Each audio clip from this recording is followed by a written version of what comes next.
आला हजरत फाजिल बरेलवी रहमतुल्लाह अलैह के मकान की दीवार गिर गई। एक कोना मकान का, आप जानते हैं पुरानी दीवारें छोटी होती थी और बारिशों में अक्सर घरों की दीवारें गिरी हुई होती थी। एक साइड की दीवार गिर गई तो उस कोने में हिंदुओं का घर था।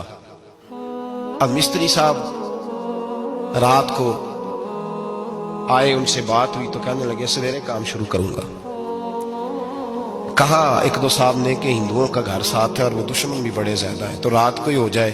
कहने लगा जी नहीं, मेरी मजबूरी है, मजदूर कहां से लाऊंगा, बड़े मामलात है, सवेरे शुरू होंगे। अब रात को मौलाना जफरुद्दीन बिहारी अलैहि रहमा कहते हैं बच्चे मदरसे के, बाकी सारे लोग, सबको जमा किया गया, चूंकि उस तरफ से थोड़ा खतरा था हिंदुओं की जानिब से। कहा जनाब ये बड़े दुश्मन है इस्लाम के, तो इस तरह करो कि 2-3 बच्चों की ड्यूटी लगाएं या कुछ लोगों की यहाँ रात को पहरा दिया जाए। ठंड भी बड़ी ज्यादा थी, खड़ा होना भी मुश्किल था। आला हजरत रहमतुल्लाह अलैह इशा की नमाज के बाद जल्दी उजरा खास में तशरीफ ले जाते थे। उस रात जब देखा ना बाहर शोर हो रहा है तो उसी तरह सर पे एक रुमाल लपेटा तो बाहर आ गए। कहने लगे क्या शोर है? कहा हुजूर सर्दी जरा ज्यादा है तो यहाँ किसी की ड्यूटी लगानी है पहरे की। 2 मिनट खामोश रहे, फिर फरमाने लगे कोई जरूरत नहीं, जाओ सो जाओ सारे जाके, कोई जरूरत नहीं, जाओ अपने अपने घरों को, कोई हाजत नहीं, पहुंच जाओ। कहा हुजूर मेहरबानी करे, वो तय होने लगा था। फरमाया मेरी वजह से क्यों कोई सारी रात बेदार रहे, जाओ तुम्हें कहा ना आराम करो। लोग सो गए। सुबह फजर की नमाज पढ़ के आला हजरत रहमतुल्लाह ताला अलैह जब सीढ़ियां उतर रहे थे रजा मस्जिद की, तो वो जिस हिंदू की जानिब से ज्यादा खतरा था वो सीढ़ियों पे बैठा था, मस्जिद की सीढ़ियों पे। सब लोगों की तवज्जो हो गई। कहने लगा मौलाना मैं कलमा पढ़ने आया हूं, मुझे कलमा पढ़ा के मुसलमान कर दे, मैं कलमा पढ़ने आया हूं, मुसलमान करें। लोगों की तवज्जो, आला फरमाने लगे नहीं अभी तो इंतजार कर, थोड़ी देर के, अच्छी तरह सोच ले, जज्बाती फैसला ना कर कि तू आ रहा है। ये कह के जब 2 सीढ़ियां नीचे उतरे उसके पास से तो उसने पैर थाम लिए। कहने लगा अब ऐसे तो ना करो, रोने लगा। आला हजरत रहमतुल्लाह ने कलमा पढ़ाया, कुछ बातों की नसीहत फरमाई, तशरीफ ले गए। घेरने वाले घेर के बैठ गए। कहने लगे हमें भी बता पतला कैसे है, कहने लगे हमें भी बता पतला कैसे है।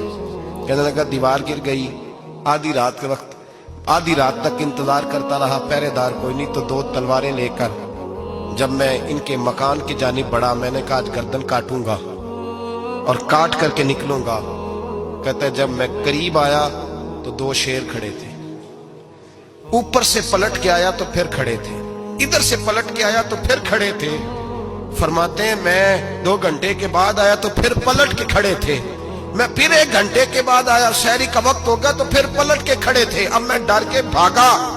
कहते फाजिल बरेलवी ने अपनी खिड़की से मुंह बाहर निकाला। कहने लगे और कितना तजर्बा करेगा, मुझे तू लवारस समझता है, लवारस हूं मैं, और कितना तजर्बा करेगा, बस कर मान जा।